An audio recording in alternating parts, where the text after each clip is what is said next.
Oke, di video ini kita akan membahas hubungan impuls dengan gaya. Kenapa perlu? Karena ini nanti bermanfaat untuk menjawab pertanyaan kita sebelumnya tentang dari mana asal tambahan momentum ketika kita menendang bola. Oke. Tadi kan sudah paham bahwa I atau impuls itu tidak lain adalah perubahan momentum.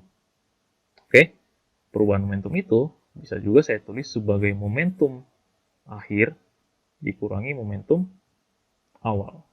Nah, karena momentum itu rumusnya adalah karena P sama dengan M kali V, maka saya bisa nulis ulang bahwa I itu adalah M2V2 kurangi M1 V1. Untuk benda yang sama, berarti kan M2 dan M1 kan sama nih, karena bendanya sama. Jadi bisa ditulis sebagai M V2 kurangi M V1. M-nya sama, bisa kita keluarkan. V2 V1. Oke. Kita simpan dulu ya. Sekarang, masih ingat nggak pada GLBB? Pada GLBB ada persamaan yang munculin ini nih. Ingat nggak kira-kira? Persamaannya kayak gimana? Oke, kalau memang ada yang masih ingat, bagus. Kalau memang sudah lupa, biar saya ingatkan lagi. Pada GLBB, atau gerak lurus berubah beraturan, ada persamaan yang menulis bahwa V itu sama dengan V0 tambah A kali delta T.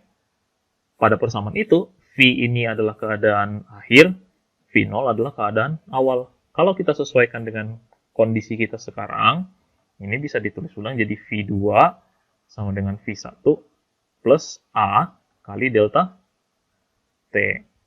Atau bisa ditulis lagi bahwa V2 kurang V1 sama dengan A kali delta T. Oke, ini sama dengan ini. Maka boleh nggak ini saya ganti dengan ini? Bisa ya? Jadi, I sama dengan M kali A kali delta T. Terus karena M kali A tidak lain, itu adalah F. Ingat hukum kedua Newton. Maka ini bisa ditulis lagi bahwa I itu sama dengan F kali delta T. Dan karena I itu sama saja dengan delta P, di awal tadi sudah ditulis, maka kelihatan bahwa perubahan momentum itu muncul sebagai hasil kali antara gaya dengan waktu kontak. Oke, jadi kalau misalnya harus dituliskan keterangannya,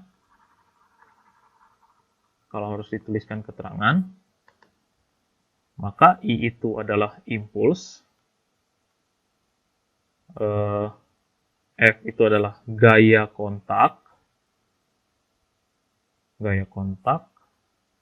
delta T adalah waktu kontak, delta P itu adalah perubahan momentum. Oke, perubahan momentum. M itu apa sih? M itu adalah massa benda. Terus apa lagi? Oh, ada V2 itu kecepatan akhir. Ingat ya, kecepatan. V1 itu adalah kecepatan akhir. Satunya gimana? Ya, sama aja dengan yang sebelum-sebelumnya. Kilogram meter per sekon. Waktu kontaknya detik. Gayanya Newton. Impulsnya, satuannya bisa ikut satuan momentum. Kilogram meter per sekon, atau bisa juga hasil kali F dan delta T.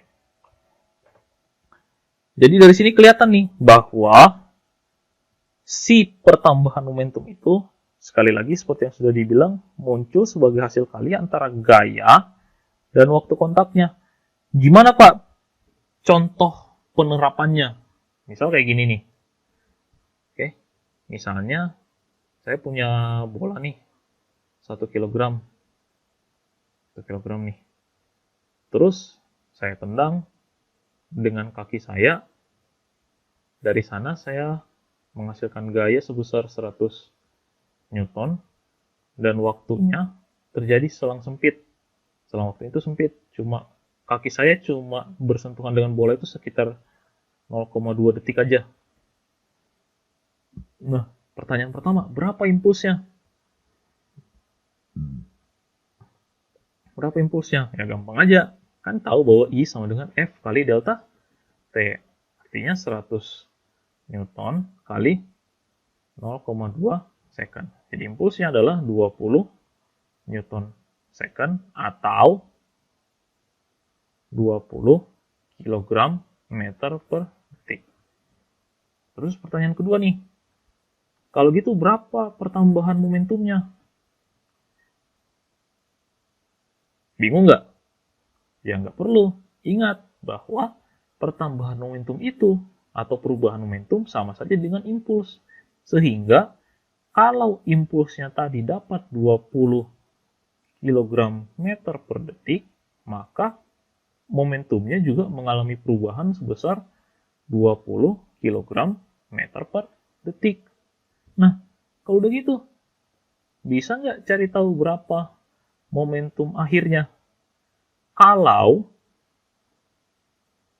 kelajuan awal benda, V1-nya nilainya 0 atau bolanya diam di awal. Bisa nggak? Bisa. Ingat nggak bahwa delta P itu tidak lain kan P2 dikurangi P1. Maka kalau kita mau cari P2, ya P2 sama dengan P1 tambah delta P. P1-nya gimana hitungnya? Gampang. M kali V1 tambah delta P. M-nya berapa? M-nya 1 kg. V1-nya 0. Delta P-nya berapa? 20 kg meter per detik. Ini dikurung ya, biar nggak salah hitung. Maka momentum akhir bola